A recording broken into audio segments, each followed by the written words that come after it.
Bonsai ટોપિયોરી show flower show બાદ હવે bonsai ટોપિયોરી show યોજાશે। બોન્સાઈ ટોપિયોરી શોને લઈ એએમસીએ તૈયારીઓ શરૂ કરી। એએમસી તંત્રમાં બોન્સાઈ શોને લઈને ઉત્સાહ વધ્યો છે। આગામી 4 થી 10 માર્ચ દરમિયાન બોન્સાઈ ટોપિયોરી શો યોજાશે। સિંધુ ભવન ઓક્સિજન પાર્ક પાસે બોન્સાઈ ટોપિયોરી શો યોજાશે। મુખ્યમંત્રી ભૂપેન્દ્ર પટેલના હસ્તે ઉદ્ઘાટન થશે। વિશેષ વૈજ્ઞાનિક પદ્ધતિથી બોન્સાઈ વૃક્ષો તૈયાર કરાય છે। 50 ફૂટ કરતાં વધુ ઊંચા વૃક્ષો 3 થી 5 ફૂટમાં કુંડામાં જોવા મળશે। 50 થી 100 વર્ષનું આયુષ્ય ધરાવતા બોન્સાઈ વૃક્ષો જોવા મળશે। જાપાનીઝ ઝેન ગાર્ડનની થીમ ઉપર આ બોન્સાઈ વૃક્ષો દેખાશે। ઝેન ગાર્ડન માટે ખાસ 500 ચોરસ મીટરમાં કૃત્રિમ તળાવ તૈયાર કરવામાં આવ્યું છે। સવારે 10 થી રાતના 10 સુધીનો મુલાકાતીઓ માટે સમય રાખવામાં આવ્યો છે।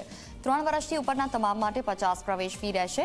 વિશેષ સેલ્ફી પોઈન્ટ અને મૂવિંગ મોબાઈલ પ્લેટફોર્મની પણ વ્યવસ્થા રાખવામાં આવી છે। વર્ષોની ભવ્ય સફળતા બાદ હવે અમદાવાદીઓ ઉપરાંત સેંકડો મુલાકાતીઓને બોન્સાઈ ટોપિયોરી શોનો લાહવો મળવા જઈ રહ્યો છે। અમદાવાદ મ્યુનિસિપલ કોર્પોરેશન દ્વારા આગામી 4 થી 10 માર્ચ સુધી સિંધુ ભવન રોડ ખાતે આ બોન્સાઈ શોનું આયોજન કરવામાં આવ્યું છે અને તેના માટેની તમામ તડામાર તૈયારીઓ પણ શરૂ કરી દેવામાં આવી છે। મુખ્યમંત્રી ભૂપેન્દ્ર પટેલના હસ્તે ઉદ્ઘાટન થનારા આ શોની વિશેષતાની વાત કરીએ તો આપ જોઈ શકો છો પાછળની તરફ આ જે કુંડામાં રહેલા છોડ જોઈ શકો છો તે ખરેખર નાના છોડ નથી પણ ઝાડ છે અને તેનું આયુષ્ય 25, 30, 50 વર્ષથી લઈને 100 વર્ષ સુધીનું છે। એટલે વિશેષ વૈજ્ઞાનિક પદ્ધતિથી આ જે ઝાડ છે તે તૈયાર કરવામાં આવ્યા છે અને તેને જ બોન્સાઈ ફોર્મેટ કહેવામાં આવે છે। શું આ આખા આયોજનની વિશેષતા છે, કયા કયા આકર્ષણો રહેશે, આપણે અહીંના જે ગાર્ડન વિભાગના ડાયરેક્ટર છે તેમની સાથે જ વાત કરીશું। જિગ્નેશભાઈ, આપણે ફ્લાવર શોની તો સફળતા જોઈ, ખૂબ જ ભવ્ય સફળતા મળી। બોન્સાઈ ટોપિયોરી શો ખરેખર શું છે અને તેની વિશેષતા શું છે?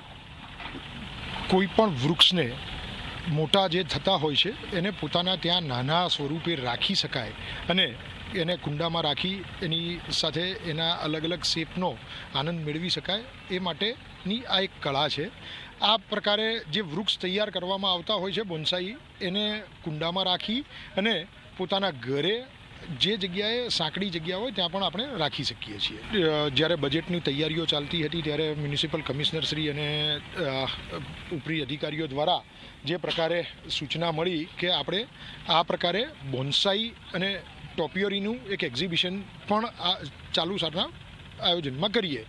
શહેરના અમદાવાદ બોન્સાઈ ક્લબ અને ઇન્ડિયન નર્સરીમેન એસોસિએશન સાથે આ આયોજન અંગે ચર્ચા કરવામાં આવી।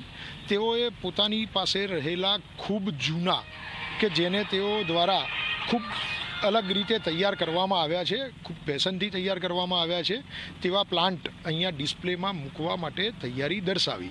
જે મુલાકાતીઓ આવશે, કારણ કે મુલાકાતીઓ મોટાભાગે સોશિયલ મીડિયા યુઝર્સ હોય છે અને પોતાના વિવિધ પ્લેટફોર્મ ઉપર મહત્તમ પોસ્ટ કરતા હોય છે, તો તેને ધ્યાનમાં રાખીને વિશેષ સેલ્ફી પોઈન્ટ બનાવવામાં આવશે। અને હાલમાં જે ટ્રેન્ડ ચાલી રહ્યો છે કે મોબાઈલ મૂવિંગ થાય અને આપણે એક જ પ્લેટફોર્મ પર ઊભા રહીને રીલ અથવા તો સ્ટોરી બનાવી શકીએ તો તેવું સ્પોટ પણ નક્કી કરવામાં આવશે। બીજા આકર્ષણની વાત કરું તો આપ જોઈ શકો છો સામેની તરફ હાલમાં જે પ્લાસ્ટિક પાથરવામાં આવી રહ્યું છે તે ઝેન ગાર્ડન માટે વિશેષ પ્રકારે 500 ચોરસ મીટર કરતાં વધુ વિસ્તારમાં હાલ કૃત્રિમ તળાવ તૈયાર કરવામાં આવી રહ્યું છે। ફક્ત અમદાવાદ નહીં, દેશના અન્ય રાજ્યોમાંથી પણ અતિ મોંઘા કહી શકાય તેવા 800 થી 1000 જેટલા જે પીસ છે તે આખાએ આ શો દરમિયાન પ્રદર્શનીમાં મૂકવામાં આવશે।